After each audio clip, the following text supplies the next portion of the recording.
Okay, I want to make a quick video explaining a little more about my jaw surgery. I've had tons and tons of messages and questions, mostly because I didn't really talk about it before it happened. So it seemed like it was out of the blue, but it really wasn't. It's been a lifelong journey, and it's going to be quick because clearly talking is a struggle. I also can't make facial expressions. Like, I can't smile. That's all I got. I only can move my eyebrows, so good thing I don't have Botox because then I'd have no expression. So this is gonna be quick, just answering some questions, kind of like a 2-week update because today's Friday, so it's been 2 weeks on Wednesday. So like 16 days since I got my surgery. So just wanted to give a quick update because like I feel good, I just can't really talk. So that's the key, but I'll look back on this and be like, wow, now I can really remember what it was like in the struggle of talking. So first things first, most people want to know why I got surgery done. And I was going to explain like my whole orthodontic background, but that's a lot of talking and that can be for later. Anyway, so mostly how I was explaining it to people and how it was explained to me in the most simplest terms. So your jaw or your bite is supposed to be like this. Mine was like this, you can see. So it's not like lined up and my teeth didn't touch. So it just kind of sat there. It wasn't giving me any pain. Like I don't have TMJ. It had nothing to do with my jaw joints. It's just my bite. So it wasn't lined up and I was wearing a splint for the last like 5 years. So that was holding my muscles there so it didn't get any worse because the longer you leave it, your jaw will just eventually like keep opening. And in the first meeting that I went to when I was 20, when I was supposed to get this done, I had this like vivid memory of this photo they showed me of a woman who was like 50 who never got the surgery and her like mouth was literally like open. It was terrifying. But anyway, so they realigned my bite so that it's like the perfect bite so that everything fits together. So that was why I got it done. People get this done for aesthetic reasons. I think because it gives you like a more defined jawline. Not that you can see it on me because my whole face is still clearly swollen. Maybe one day that will be the benefit of all this.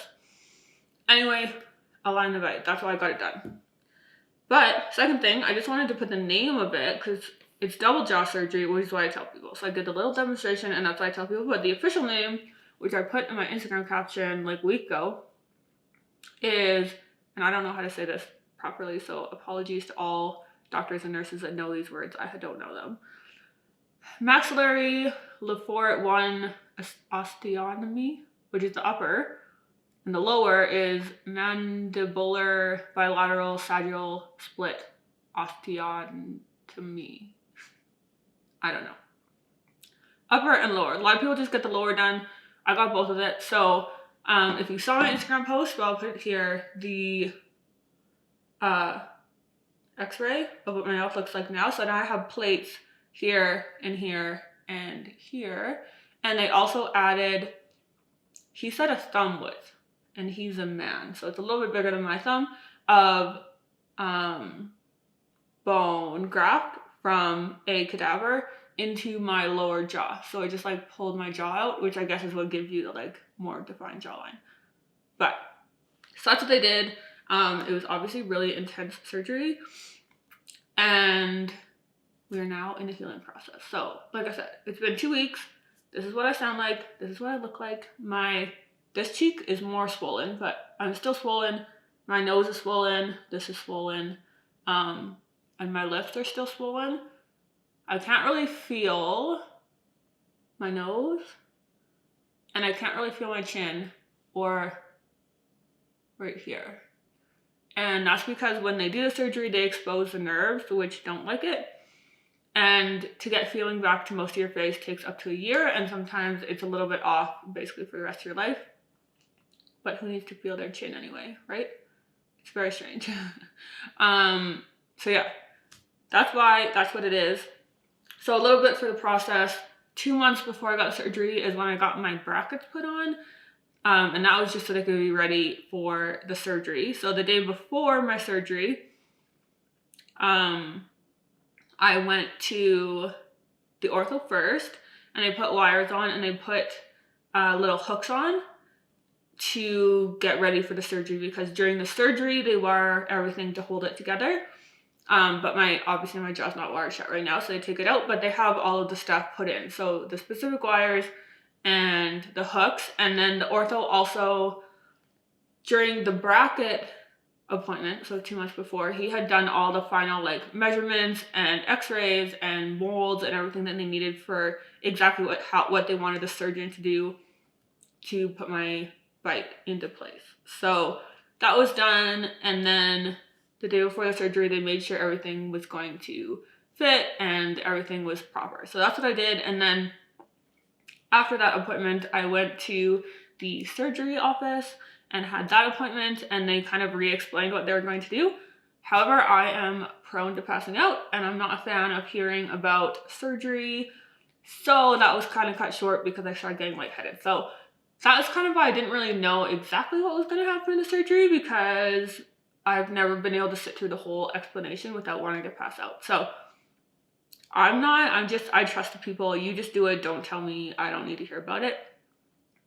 But they have a little skull and they explain everything, and it's nothing that I need to repeat in my life ever again. So went to that appointment, and then I had to get ready for surgery, which is the next day at Peter Lougheed. So that was kind of what happened leading up to it. And then had a surgery 7:45 in the morning 2 weeks ago, which the surgery is the easiest part because they put you to sleep. So that's like the best part of the whole thing. So I woke up in the hospital, I think it was like 3 p.m. or something. The surgery is 4.5 hours long for a top and bottom, which like I feel like is a long time for a surgery. But what do I know? Clearly I know nothing about surgery. So 4.5 hours, wake up in the afternoon in the post-op section. And I'll show one of the next photos what my face looked like. And I had an oxygen tube. It was the first time I've ever been in a hospital, first time I've ever had major surgery. So it was, I didn't know what to expect, and that's what it was. I had leg massagers on both my legs because I wasn't going to be able to really move around much for the next like 3 or 4 days. So I had that. I could go to the washroom by myself and do all of that. However, I got pretty lightheaded for the first couple times. I couldn't bend over, like I couldn't put my head below my heart. I still can't, otherwise my nose starts bleeding. So that's really great too. And then I kind of just hung out in the hospital for 4 days. I was in the post-op wing for 2 of those days, and I got moved to the day surgery short-term stay for 2 days, which is good. Basically, I just learned to eat from a syringe. I learned to drink from a syringe. Learned how to take meds from a syringe, which is really disgusting when you have to crush them up and put them with water and then drink them. So I did all that. It went by pretty fast because I was on drugs, and you just like are woken up all the time. So it's a pretty weird, like, I'm sure lots of people have been in the hospital. This is my first time, so I didn't really know what to expect. But by the 4th day, I was like feeling pretty good. I could kind of talk similar to what I talk right now. So I was ready to go. So I was there for 4 days. I'd have to like do little walks around the wing to keep my blood flow going.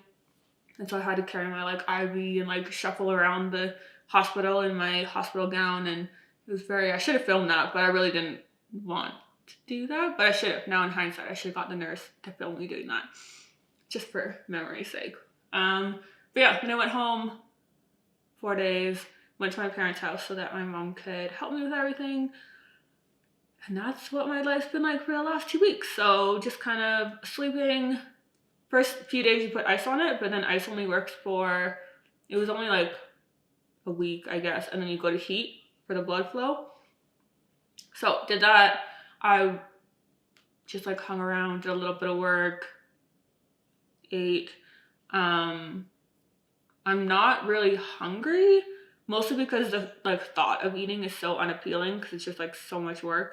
So I'm not starving, but definitely I'm not eating nearly as much as I used to eat.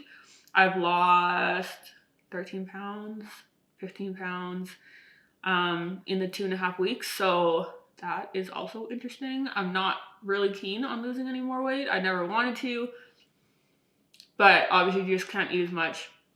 And I don't want to eat as much, and I'm also not doing anything. So I don't need as much food, but hopefully I can just maintain this weight until I can start chewing again. That's kind of like the eating. I will do actually a good day of eating. I always watch those for like fitness people, so I feel like that's a really interesting post-jaw surgery situation to see what I'm really eating for a full day. For sleeping, I only can sleep sitting up, so I've been sleeping with that for 2.5 weeks, and I sleep on my back anyway, so it's fine. But I really only gotten like 2 nights of like actual full night sleep. So yeah, it hasn't been ideal, but that's, you just can't have your blood rush to your head when you're laying down, so you have to stay sitting up. So I had like a more structured bed. My mom bought me like a back thing to lean up against, but now I just sleep with like 3 pillows, which is a lot more comfortable. But I'm still just like laying like this all night, and it's quite uncomfortable. My hips got really uncomfortable from just being in that position. And I'm not super tired because I'm not doing anything. So it's fine, like I'm sleeping, but it's just like not the best situation.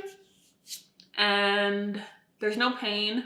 I stopped taking, so I was on Percocets for like 10 days afterwards. And then I was on Tylenol, 2 Tylenols every 6 hours. And now I'm not taking anything. There's no pain. It's just like uncomfortable. Like it's just like a weird feeling that I can't even really explain unless you've like experienced it. It's not painful though, it's just uncomfortable and awkward. The most pain right now actually is that my lips and on my mouth inside are being cut up by the brackets. So it's not like a jaw surgery problem, that's just like a braces problem. That's the most uncomfortable thing right now. So yeah, so that's fine. I obviously can't really talk. This is what I've sounded like for the whole time. I have elastics in here, so I only can open my mouth like that far, which is why eating is hard. That's why I have a syringe. I have a little spoon for some things, but I can't open my mouth, so it's a very awkward like slurping situation that happens when I try to eat with a spoon. A syringe is actually just a lot easier. It took me a week to figure out how to drink from a cup because my lips are still numb. So it's quite messy when I drink still because I can't tell where my lips are when I have a cup in my hand, which sounds so stupid, but it's just the way it is. So I can drink smoothies now. You can't use straws. You can't use straws for any dental work if you've ever had anything done. Like wisdom teeth, I've had gum grafting and all that. You can't use a straw because of the sucking motion. So I can drink smoothies, I drink bone broth, coffee and water and everything. So that's been way better.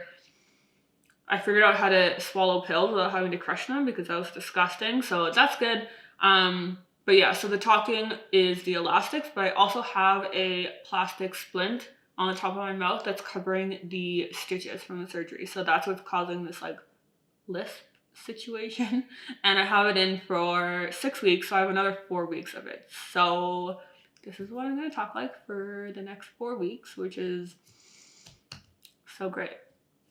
And talking just gets like, it's just sore at the end of it. It doesn't hurt, it's just like a lot of effort. So try not to talk a ton. This is the most I've talked consistently for a long time, but that's really the update of what is happening right now, of why I'm having this happening, and where we're at. So just wanted to do it, jump on here, and like I said, I'll do a day of eating just to give you an idea of what I'm eating.